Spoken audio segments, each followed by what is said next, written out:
Continuation or contradiction, two words that can either make or break a religion.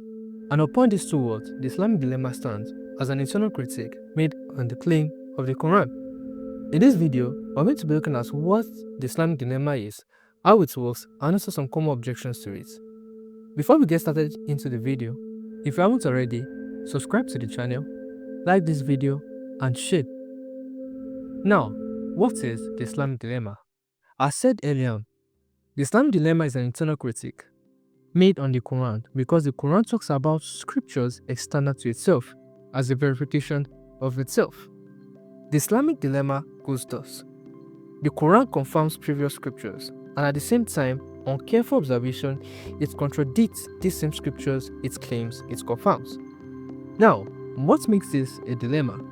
To simply put, it becomes a dilemma based on the response given to the objection. Which means, if the previous scriptures are true, the fact the Quran contradicts these true scriptures, it makes the Quran false. And if the previous scriptures are false, the Quran is still false for confirming previous scriptures and claiming it's true.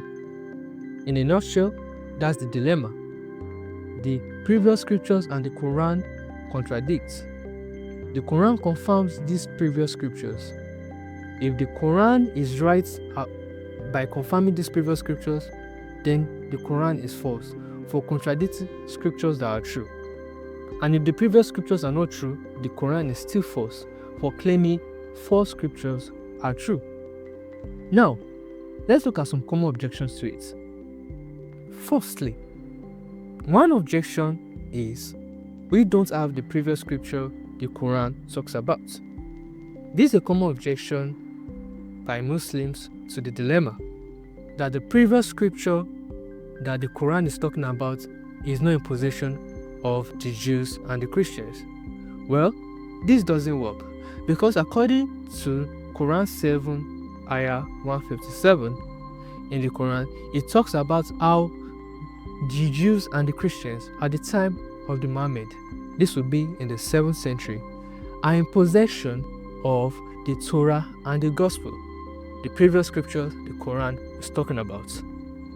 And if we should look at history, upon careful observation, the only Torah and Gospel that have ever been in the possession of the Jews and the Christians prior to the 7th century and after has been the one we've even had even unto this day.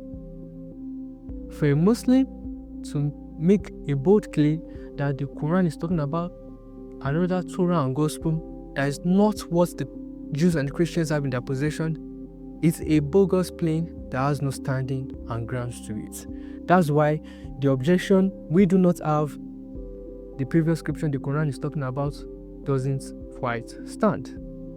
And another common objection is the Quran is giving a general confirmation. So when the Quran confirms the previous scripture, it's only giving a general confirmation. Well, this also doesn't stand. Why? Because to give a general confirmation is also giving an holistic confirmation. Giving a general confirmation of the Torah is giving an holistic confirmation of the Torah, and same with the Gospels.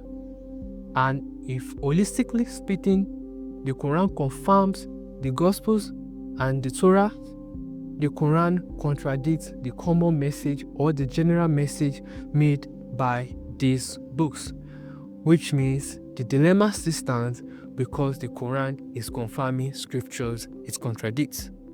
To simply put, that's the dilemma, and it's a dilemma because it has no refutation to it.